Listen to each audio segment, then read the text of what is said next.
Thank you, Kevin. Good morning. Thank you for those generous comments. Well, we love a good story at GREATER MSP, so I'm going to tell you a story. It's a true story from last fall at my little kitchen table in St. Paul. It was just the four of us, my wife Ann, my 7-year-old daughter Parker, and my 4-year-old son Mark. And my wife was telling a story from work. So she's a global infectious disease physician and scientist. And she's even more impressive than that sounds.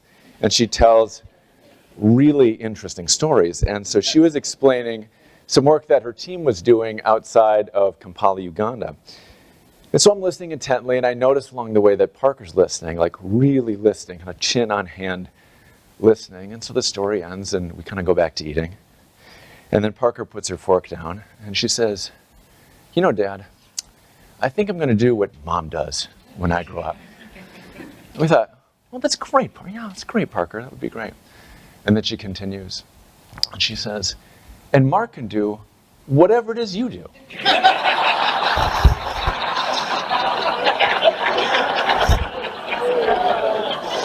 It was so earnest, you know. Yeah, we laughed too. And then she paused, and then she said, "Dad, what do you do?" You know, I've learned that 7-year-olds ask unintentionally big questions. And I knew she wasn't asking what I did. She was asking why it mattered. And so, luckily for me, I had been thinking about that over the number of months last fall, and so I had an answer.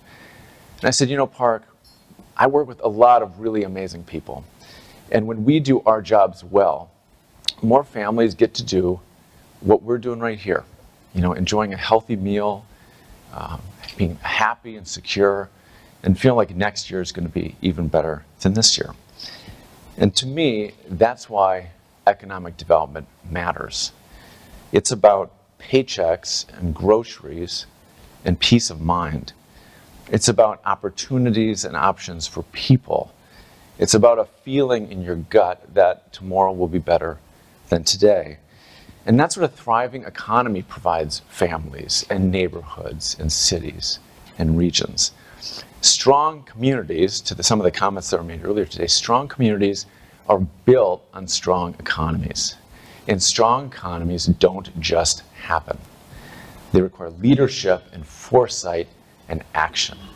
And that takes us to another story, a story that everyone in this room is a part of, a story that began 10 or so years ago when leaders in this community came together through the Itasca Project to consider our economic future in this region. And they didn't like what they saw, that we were falling behind our national peers in job growth, that we might be losing our innovation edge, that people who make decisions about where to invest around the world didn't know much about Minneapolis-Saint Paul. It turned out that this region was in a global competition, but not competing as a region. And so they built a new structure that would enable the region to work together to create jobs and build our brand and create a shared strategy. And that idea took. In just 8 years, this region's worked together through GREATER MSP to do over 170 deals in communities all across this region, adding more than 25,000 jobs that pay over $50,000 a year with benefits, which injected over $3.5 billion of capital investment into our regional economy. We put this place on the national and global stage. We supported a 300% increase in the net migration of millennial talent into this market. And we deepened our global connections with new direct flights to Seoul and Mexico City and Shanghai and Dublin. These results are changing the trajectory of this economy. And the credit goes to many people in this room and many people who are not. Certainly to Michael for standing up GREATER MSP, but also to Kathy Schmidlkoffer and Cecile Bador and Val Vanette and Erica Hartman and Sean Pierce and some other former staff members that you might not know. To founding board members like Marilyn Carlson Nelson and Ken Powell and Richard Davis and others, to every investor, without which none of this ever would have happened, to partners like Todd Klingel at the Minneapolis Chamber and Matt Kramer at the St. Paul Chamber, who took a risk by working with a new entity, and so many more. In 2011, there were only a couple dozen people involved in Greater MSP. And last year, when we did a count, there were over 2,000 individuals that were actively involved in doing a deal, or in a marketing campaign, or in a strategic initiative like Make an MSP, or the Regional Art Services Partnership. Greater MSP came out of the gate really quickly, clearly, by establishing itself based on national best practices. And within just a few short years, we've become a best practice, as Tim mentioned earlier. And the work we have done together on projects like the Indicator Dashboard are now cited and benchmarked and emulated all around the country. So that today, in many respects, Greater MSP is beyond best practice. We're asking questions and taking on challenges that other places are working on, but none have really solved. And so now we, all of us, find ourselves working at the frontier of this field. We are reimagining economic development, what it is, how it's done, who's involved, and who it benefits. Economic development is still about building on our assets. It still involves deals and regional branding, and its ultimate aims are still jobs and capital investment and growth and increased prosperity. But how we do this work in this community has evolved. Our region's approach to economic development changed because the economy changed. And the way that we are defining success is broadening to take into account community benefit, because quality economic growth is growth that is shared and sustained. And so we're doing things differently. We're working with Medical Alley in Northern Europe to bring 10 fast-growth Danish companies to MSP all at once. We're thinking about how tourism marketing and economic development marketing really come together in the work that we're doing with Meet Minneapolis and Visit St. Paul and the Bloomington CVB. And this year we'll be working with Itasca and the Center for Economic Inclusion and the Fed and the Met Council and others to share ownership of new regional goals and the strategy and how we execute that strategy. Together, we are recreating Greater MSP for what this region needs today. A new Greater MSP for the new economy. Bolder, more global, more innovative, and more inclusive. A Greater MSP that stands for something and stands with others. A Greater MSP that moves with purpose, pushes boundaries, and seeks to build bridges across the many invisible divides in our community. And driving that evolution and acceleration of Greater MSP in 2019 is as important as creating Greater MSP was in 2011. The evolution and acceleration is going to take time, but it is underway because of the work that we've been doing together over the past year. We updated the mission that describes the current purpose of Greater MSP as a partnership to build our region's competitiveness and drive inclusive growth. We rallied around a much bolder vision, which Tim mentioned, to lead the world in inclusive economic growth by welcoming all, empowering talent, and igniting innovation. We embraced a shared set of values that we found at the heart of the best work of Greater MSP: accountability and alignment, innovation, inclusion, and transparency. We sharpened the regional strategy with 9 new objectives. Last month, the Greater MSP board adopted an innovative new structure, a portfolio of strategic initiatives that are going to help us execute the regional strategy, focus on talent and food and agriculture, inclusion, innovation, and others. And very importantly, we did hard work within the organization, among the staff, to rethink the role of the organization in this partnership. The professional staff are not the ultimate experts in economic development there to tell others how to do it. They're the team that wakes up every day focused on building the future of this region and working to drive this big partnership to game-changing results. This staff is an amazing team of nationally recognized leaders, people that I trust and rely upon, and hope you will as well. As a result of all these improvements, the board, investors, the partners, the staff, we are more aligned and focused than we ever have been before. Greater MSP's direction is clearer than it's ever been. And so 2019 is going to be a year of action and acceleration. So here's what's ahead.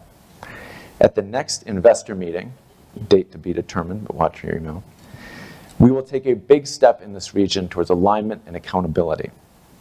When a team of partners, including leaders in the Itasca project, release this year's Indicator Dashboard results, but importantly, outline a plan to set measurable goals this year for this region that are tied to that strategy, that are grounded in 5 years of dashboard data, They're going to help focus and align leaders in this community around the work that's most central to the future of this economy and community.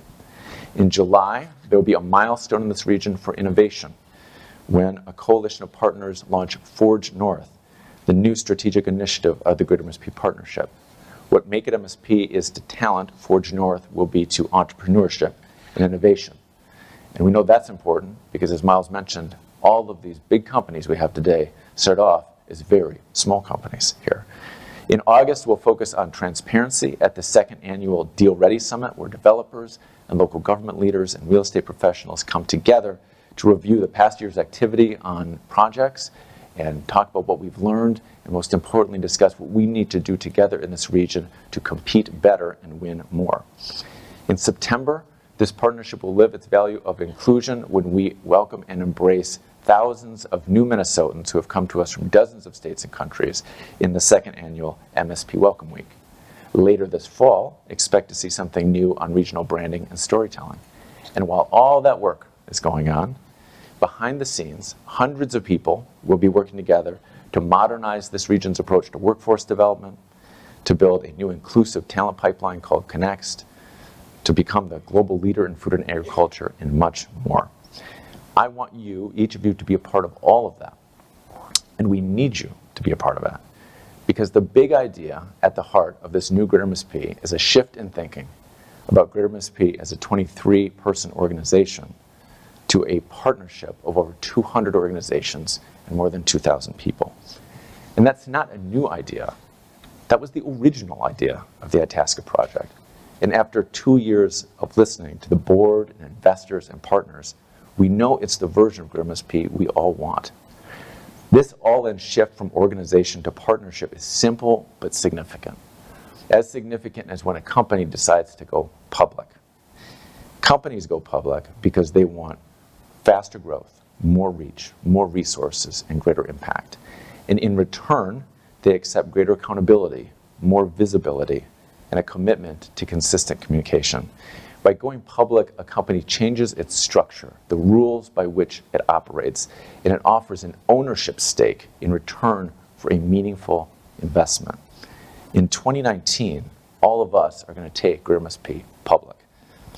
This is going to be Greater MSP's IPO, our initial partnership offering. It's an ambitious idea, but as, again, we've heard today, it's absolutely necessary. Together, we need more speed and scale and reach.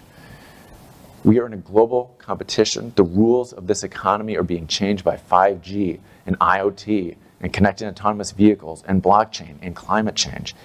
If we want to be a headquarter town 20 years from now, we need to innovate and make some big decisions and evolve now. And we need to rally together, because to compete and win in this environment, in this global environment, we need all of our residents in the game. And to create an inclusive economy, our community needs to evolve. Our identity and systems and institutions need to support and embrace the people we are today and the people we're becoming. Every race, every generation, every geography. And we know it's not working for everyone today.